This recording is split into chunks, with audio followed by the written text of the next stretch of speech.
Varicose veins వ్యాధికి కేవలం 30 నిమిషాల్లో చికిత్స. కాల్ చేయండి 9989527715. టాలీవుడ్ స్టార్స్ అంతా ఇప్పుడు ఫుల్ బిజీగా ఉన్నారు. ఒక సినిమా సెట్స్ పై ఉన్నప్పుడే 2-3 ప్రాజెక్ట్స్ ని లైన్ లో పెట్టేస్తున్నారు. దీంతో బడా డైరెక్టర్స్ కి హీరోలు దొరకడం కష్టంగా మారిపోయింది. ప్రెజెంట్ ఇలాంటి ప్రాబ్లమ్ ని ఫేస్ చేస్తున్న ఓ స్టార్ డైరెక్టర్ కుర్రా హీరోతో సినిమా చేసేందుకు రంగం సిద్ధం చేసుకుంటున్నాడు. సూపర్ స్టార్ మహేష్ తో గుంటూరు కారం చేశాడు త్రివిక్రమ్. సంక్రాంతి బరిలో దిగిన ఈ మూవీ పాజిటివ్ టాక్ ని తెచ్చుకుంది. భారీ కలెక్షన్స్ రాబడుతోంది. దీంతో త్రివిక్రమ్ నెక్స్ట్ ప్రాజెక్ట్ ఎవరితో అనేది హాట్ టాపిక్ గా మారింది. ఇప్పటికే అల్లు అర్జున్ తో ఓ సినిమా చేయడానికి మాటల మాంత్రికుడు కమిట్ అయ్యాడు. కానీ బన్నీ అట్లీ కాంబో ఒకటి సెట్ అయిపోయింది. పుష్ప 2 తర్వాత అదే సెట్స్ పైకి వెళ్లనుంది.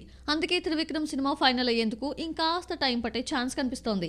ఈలోగా త్రివిక్రమ్ కూడా ఓ సినిమా చేయాలి. అందుకోసం గురూజీ కూడా ప్రిపేర్డ్ గానే ఉన్నారు. త్రివిక్రమ్ దగ్గర ఓ కథ రెడీగా ఉంది. ఇది నాని వెంకటేష్ కి బాగా సెట్ అవుతుందట. అందుకే మల్టీ స్టారర్ గా తీసే ఆలోచనలో గురూజీ ఉన్నట్లు తెలుస్తోంది. అయితే వీరిద్దరి డేట్స్ ఇప్పుడు దొరకడం కష్టం. అందుకే మరో ఆప్షన్ కోసం సర్చ్ చేస్తున్నాడు. రామ్ పై కూడా త్రివిక్రమ్ ఫోకస్ పెట్టినట్లు తెలుస్తోంది. ఈ స్మార్ట్ శంకర్ 2 వర్క్ ఇప్పటికే క్లైమాక్స్ కి చేరింది. దీని తర్వాత రామ్ ఫ్రీనే. అందుకే రామ్ తో సినిమా చేసే ఆలోచనలో త్రివిక్రమ్ ఉన్నారు. మాటల మాంత్రికుడితో సినిమా అంటే పెద్ద హీరోస్ ఎవరైనా రెడీ. కాకపోతే వాళ్ళలో ఒక్కరు కూడా ఇప్పుడు ఖాళీగా లేరు. అందుకే అందుబాటులో ఉన్న రామ్ తోనే ప్రాజెక్ట్ ఫిక్స్ చేయాలన్నది త్రివిక్రమ్ ఆలోచన.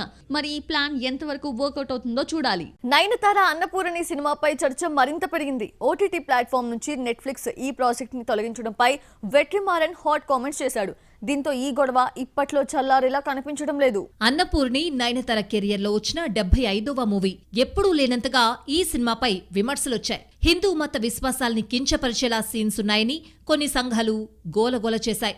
దేశవ్యాప్తంగా నిరసనలు వ్యక్తమయ్యాయి. ఈ తలనొప్పి భరించలేక తమ ఓటీటీ ప్లాట్ఫామ్ నుంచి అన్నపూర్ణి సినిమాని తొలగించింది నెట్ఫ్లిక్స్. దీంతో వివాదం సద్దుమణిగింది అనుకున్నారంతా. కానీ అలా జరగడం లేదు. తాజాగా అన్నపూర్ణి సినిమాపై తన గళం విప్పాడు తమిళ దర్శకుడు వెట్రిమారన్. అన్నపూర్ణి సినిమాని నెట్ఫ్లిక్స్ తొలగించడం సరైన నిర్ణయం కాదన్నాడు వెట్రిమారన్. ఓ సినిమాకి సెన్సార్ బోర్డ్ సర్టిఫికెట్ ఇచ్చాక ఎలా అడ్డుకుంటారని ప్రశ్నించాడు. ఇది సినిమాని మాత్రమే కాదని సెన్సార్ బోర్డు అధికారాన్ని అడ్డుకున్నట్టే అని వ్యాఖ్యానించాడు. వెట్రిమారన్ గళం విప్పడంతో ఇప్పుడు తమిళ ఇండస్ట్రీ కూడా మెల్లగా స్వరం పెంచడానికి సిద్ధమవుతోంది. వాతావరణం చూస్తూ ఉంటే అన్నపూర్ణి గోల ఇప్పట్లో సద్దుమణిగేలా లేదు. మరి నయన్ ఈ ప్రాబ్లంని ఎలా క్లియర్ చేసుకుంటుందో చూడాలి.